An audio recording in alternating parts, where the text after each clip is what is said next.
รายงานล่าสุดว่านายมูฮัมหมัดอาราดีเดงนี้ได้ออกมาปฏิเสธว่าพวกเราไม่มีส่วนเกี่ยวข้องใดๆกับ BRN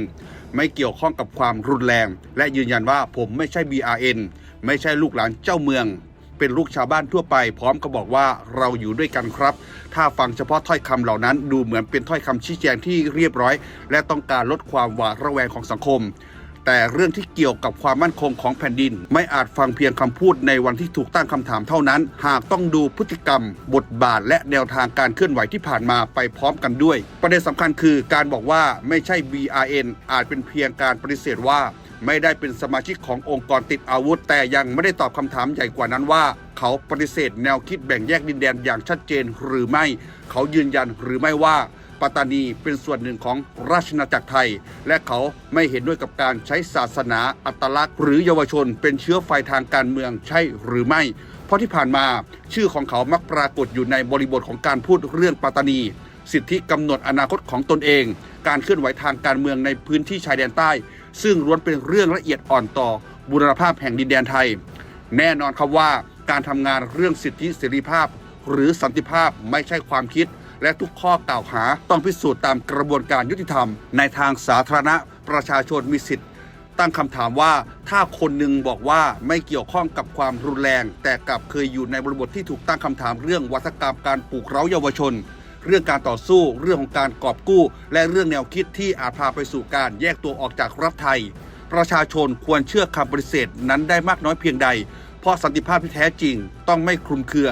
ต้องปฏิเสธความรุนแรงปฏิเสธการแบ่งแยกดินแดนและปฏิเสธการใช้เยาวชนเป็นเครื่องมืออย่างชัดเจนเพราะรัฐธรรมนูญไทยมาตรา 1ระบุว่าประเทศไทยเป็นราชอาณาจักรอันหนึ่งอันเดียวจะแบ่งแยกไม่ได้และมาตรา 2ระบุว่าประเทศไทยมีการปกครองระบอบประชาธิปไตยอันมีพระมหากษัตริย์ทรงเป็นประมุขดังนั้นคนที่บอกว่าเราอยู่ด้วยกันครับก็ต้องตอบให้ชัดด้วยว่ายอมรับหลักการในพื้นฐาน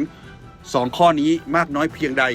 ท้ายที่สุดคำว่าเราอยู่ด้วยกันครับเป็นประโยคที่ฟังดูดีแต่การอยู่ด้วยกันต้องยืนอยู่บนหลักการเดียวกันคือเคารพรัฐธรรมนูญเดียวกัน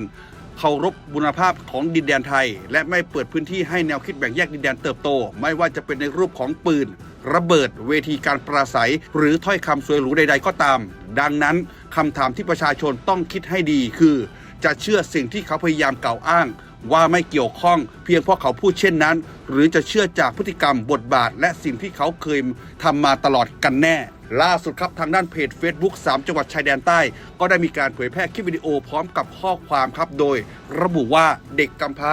ในมือ BRN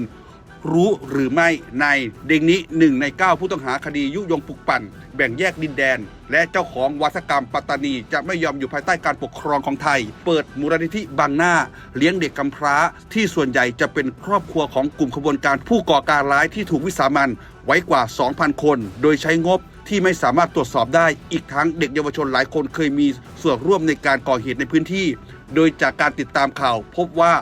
มูลนิธิดังกล่าวเบื้องหลังที่แท้จริงคือกลุ่มขบวนการผู้ก่อการร้ายสร้างขึ้นมาเพื่อสร้างกองกำลังรุ่นใหม่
tok. Kami mati ama tok lagi. Kok kan bawa itu. Roti. Kok ate.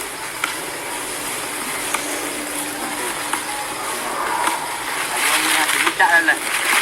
Mana ngucak? La ilaha illallah ngucak lah. Lagi buat munang hati lagi. Lu ada dosa gapo? Mu istighfar lu. Mati juga kamu.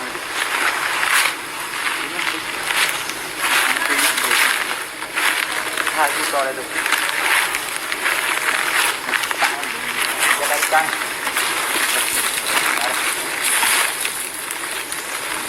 Ada ikan. Aku mungkin ada ikan. Tak win, ikan.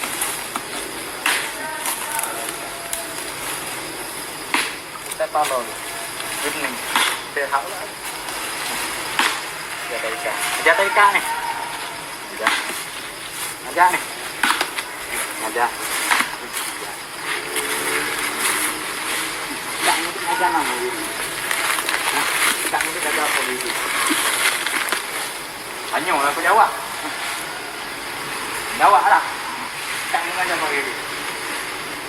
Ngajak apa ini. Jam aja.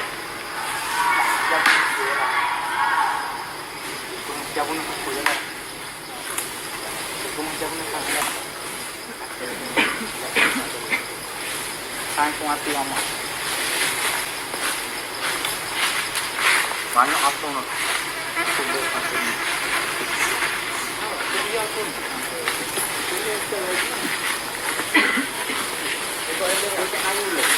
Buduk tinggal amot. Mau kusang itu. Mai kusang. Ini kami anak emang ni. Kusang itu. Aturo-turo. Wano ubat. Bukti anak ini. Bukti ini. Pangal lagi ogun. Ada yang besar apa?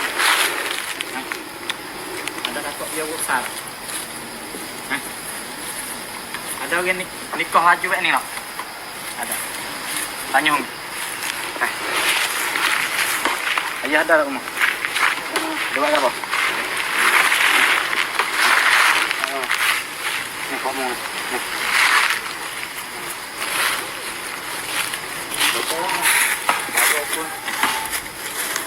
Aku dah awal.